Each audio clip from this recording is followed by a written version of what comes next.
J'ai entendu hurler « Papa, papa ». « Papa, papa », c'est Sacha, je crois qu'il est mort. C'était horrible. J'ai beaucoup réfléchi à mes actes et les regrette amèrement. Mais je suis fragile d'esprit. Et là, c'est trop pour moi. Un jour de plus et je me fous en l'air. Certes, il a fait une connerie, il assume, il est en privation de liberté 6 mois, mais je ne demandais pas ce qu'il sortait pieds devant moi.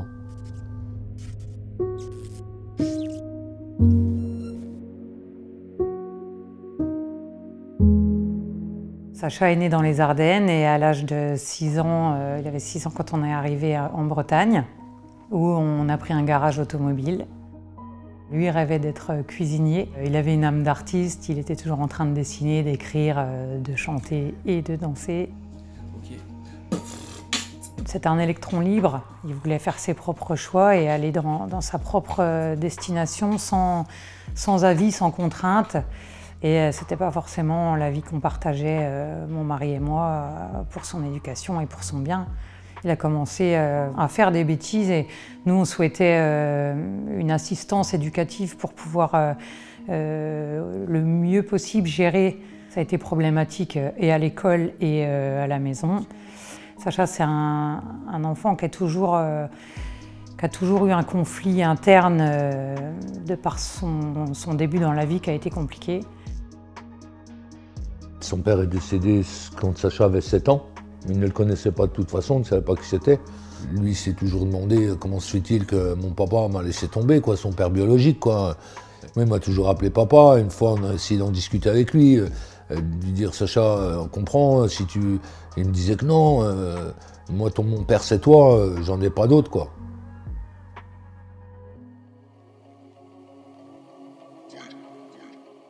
Il travaillait dans un supermarché et le vendredi soir, en quittant sa caisse, il avait un endroit où il devait aller poser le fond de caisse. Et il n'y est pas allé en fait, il a gardé le fond de caisse, il est parti avec. Il a dit lors de sa déposition, quand il s'est fait attraper un mois plus tard, je me suis pris pour Pablo Escobar et finalement je suis qu'un clochard. Et jusqu'au moment où il s'est fait interpeller pour des faux titres dans un transport en commun. Et à ce moment-là, il y a une gendarme qui a eu la gentillesse de bien vouloir me prévenir de son interpellation, de son passage en comparution immédiate et de son incarcération. Alors quand j'apprends qu'il est incarcéré, je suis soulagée parce que ça fait 1 mois que je ne sais pas où mon fils dort, ce qui se passe dans sa vie, qu'est-ce qu'il consomme, qui il voit, avec qui il est en danger. Pour moi, il est en sécurité. D'ailleurs, je réponds à la gendarme qui me prévient qu'on ne risque plus de m'appeler pour me dire qu'il est mort. Je me dis aussi que c'est un mal pour un bien, que ça va lui le mettre face à ce qu'il a fait. Ça va lui faire une sacrée punition et qu'il va ressortir dans le droit chemin. Quand avant, il y avait une dizaine d'agressions par an, il y en a 4 par semaine. Alors il prend du temps avant de nous recontacter, donc déjà il y a la honte de ce qu'il a fait et puis oser reprendre contact avec nous. Donc il m'appelle pour me dire maman c'est Sacha, s'il te plaît raccroche pas. Bien sûr j'allais pas raccrocher et il m'a dit t'es pas obligé de parler mais je t'appelle simplement pour vous demander de pas arrêter de m'aimer.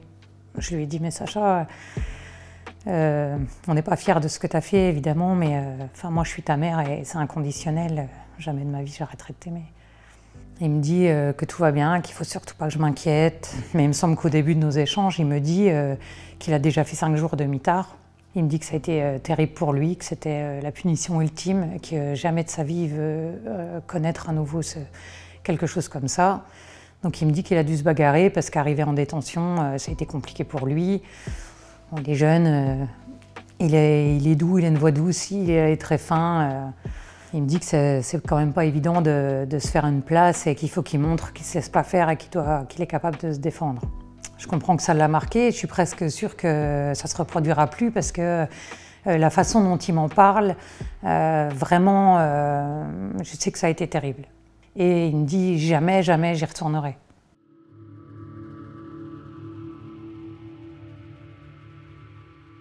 Sacha m'appelle un jour pour me dire j'ai une peine de mitard qui va tomber, je me suis bagarrée, c'est de ma faute. Il y a un gars qui a voulu me prendre du tabac, c'était dans la cour, je l'ai frappé, j'aurais pas dû, je suis à bout. Donc il me dit, je vais faire une peine de mitard et j'ai peur de pas tenir.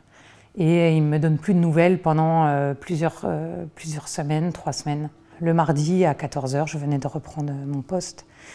Le téléphone sonne sur mon portable.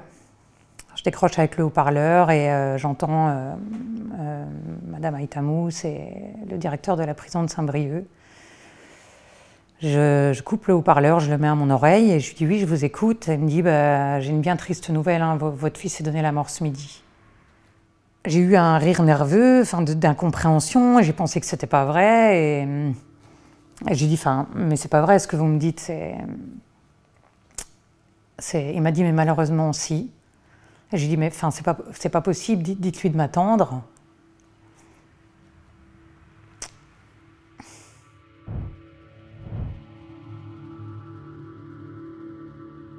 J'ai vu mon fils partir en courant. J'étais à la fois dans mon appel et dans le fait de voir mon fils partir. J'ai entendu hurler « Papa, papa ». « Papa, papa, c'est Sacha, je crois qu'il est mort ».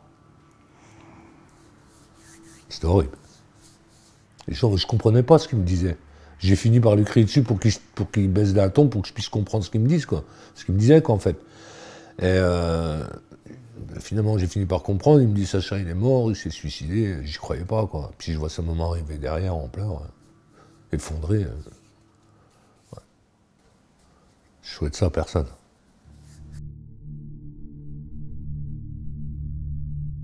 Donc voilà la lettre que Sacha a laissée. Bonjour Monsieur O, je vous écris pour faire part de mes sentiments. Je suis au bord du gouffre et au bord du suicide. Je suis prêt à en finir avec la vie, mais d'un autre côté, je pense que ce n'est pas la bonne solution. Et je pense pouvoir en trouver une meilleure avec vous. Je vous supplie de bien vouloir me faire mon QD en 3 fois. J'ai beaucoup réfléchi à mes actes et les regrette amèrement, mais je suis fragile d'esprit. Et là, c'est trop pour moi. Un jour de plus et je me fous en l'air. S'il vous plaît, je fais appel à votre humanité et à votre empathie. Et dites à mes parents que je les aime, car j'ai décidé d'en finir maintenant. Adieu. Sacha était absolument incapable de rester au quartier disciplinaire. Quartier disciplinaire, c'est la prison dans la prison. C'est une cellule isolée des autres où vous avez un toilette, un robinet, une petite table, un tabouret et un sommier, tout scellé au sol et rien d'autre. C'est l'isolement total. C'est quoi ça? On le met dans un trou. T'as que des toilettes, t'as les toilettes turques. T'as les toilettes turques, un banc tout dur avec on te jette un matelas comme ça, on distribue une gamelle. C'est ça une punition? Ça tue des gens le mitard. Le mitard, c'est comme si c'était t'allais dans un cimetière. C'est sombre. C'est une prison dans une prison, je crois. Mentalement, ça tue. Je pense qu'il a étouffé de l'intérieur, de l'extérieur. Rien qu'en détention, Sacha dessinait énormément. Je retrouve encore aujourd'hui des dessins.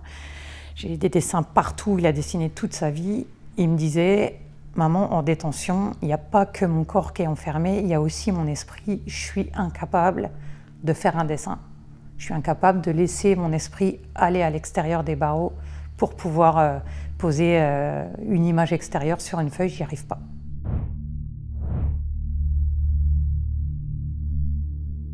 Je suis très consciente que mon fils s'est donné la mort lui-même.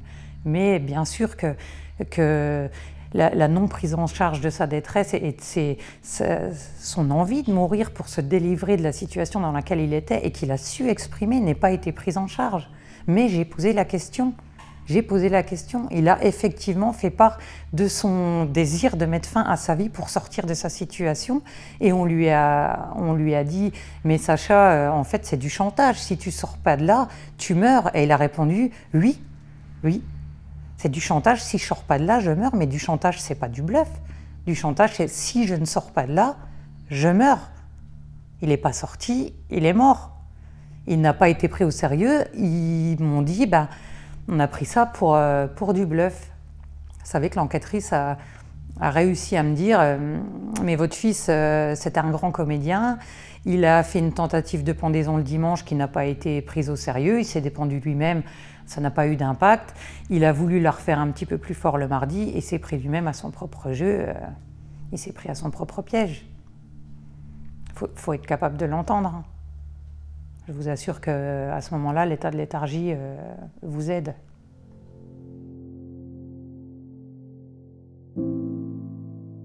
Ce sera plus jamais pareil, hein. Je vois ma femme pleurer tous les jours. Son petit frère, il y a un manque, il y a un vide, il manque quelqu'un. Il est passé de gamin à adulte, quoi. Il y a la vie d'avant et la vie d'après, même si on essaie de retrouver un équilibre, ça ne sera plus jamais la même chose. J'ai été incapable de travailler pendant 1 an et demi à peu près et il a fallu tout un processus d'aide et beaucoup de temps pour réussir à retrouver des capacités. J'ai essayé de maintenir une vie et un équilibre familial pour moi, pour ma famille, pour mon fils, donc le petit frère de Sacha, et pour Sacha. Parce que ce que je fais, je le fais aussi et principalement pour Sacha. Mais ma vie entière a changé, le but de ma vie a changé. Ça m'a fait connaître des gens formidables, changer ma perception de la vie. Ça m'a apporté des choses positives. Et ça m'a apporté énormément de douleur qui sera, comme dans le cœur de tous les parents ayant perdu un enfant, éternel.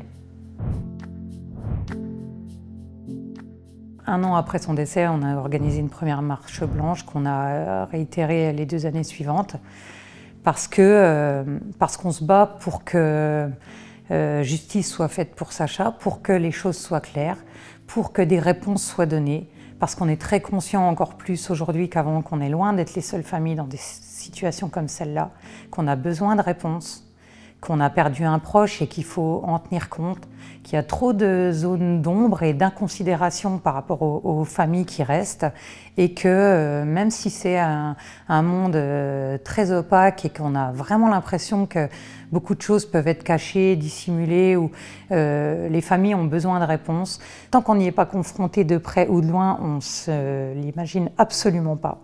Il faut, je pense, qu'on prenne plus conscience de comment ça se passe dans les prisons, de la difficulté des gens qui s'y trouvent et quand il se passe des choses comme ça, qu'on puisse laisser la parole aux gens, que ça puisse être mis au jour et que la justice soit rendue.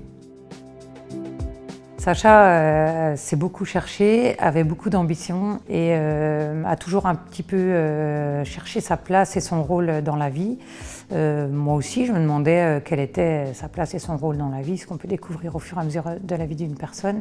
Et je pense aujourd'hui, dans son décès, dans le combat qui est mené depuis, qui avait un but à l'origine, simplement lui rendre justice, je me rends compte qu'au fur et à mesure du temps, ce combat-là a donné un sens à sa mort et donc à sa vie, puisque sa mort est l'aboutissement de sa vie, et a fait changer des choses au sein de la prison dans laquelle il était incarcéré. Et le fait de faire connaître ces histoires, de faire bouger les choses, de donner aussi du courage à des gens qui ont subi la même chose et qui sont toujours restés dans le silence depuis, de pouvoir s'exprimer. Je pense que la mort de Sacha a pu servir à la vie, à d'autres, au monde carcéral, à beaucoup de choses et à donner un sens à sa vie. Merci d'avoir regardé cette vidéo et un grand merci aussi à Lauriane et Yazid qui ont accepté de raconter l'histoire de Sacha. Pour vous donner plus d'informations sur le volet judiciaire de cette affaire, la première plainte des parents a été classée sans suite en novembre 2021. Le procureur a estimé qu'il n'y avait pas assez d'éléments pour engager des poursuites. Mais aujourd'hui, les parents de Sacha continuent leur combat. Ils ont porté plainte contre X et se sont constitués partie civile. Ils souhaitent faire reconnaître la responsabilité du personnel de la prison. Du côté de la maison d'arrêt de Saint-Brieuc, quelques mois après la mort de Sacha, le directeur de la prison a expliqué que les détenus placés au mitard et qui présentent un risque suicidaire sont désormais placés en cellule de protection d'urgence. C'est une cellule où les murs sont lisses et où le mobilier est fixé au sol afin d'éviter les passages à l'acte. Si vous voulez en savoir plus sur le sujet du mitard, je vous conseille cette vidéo. On l'a sortie l'année dernière, 3 détenus racontent cette expérience qui les a marqués à vie. Dernier conseil, ce témoignage de Djenaba Sangaré, dont le frère Alassane est mort après seulement 5 jours d'incarcération en 2022. Elle nous a raconté son histoire. Avant de vous laisser, je vous rappelle que si on peut parler de ces sujets importants mais trop peu racontés, c'est parce qu'on vit grâce à vos dons. Alors continuez à soutenir Street Press, continuez à soutenir notre travail et n'oubliez pas de vous abonner.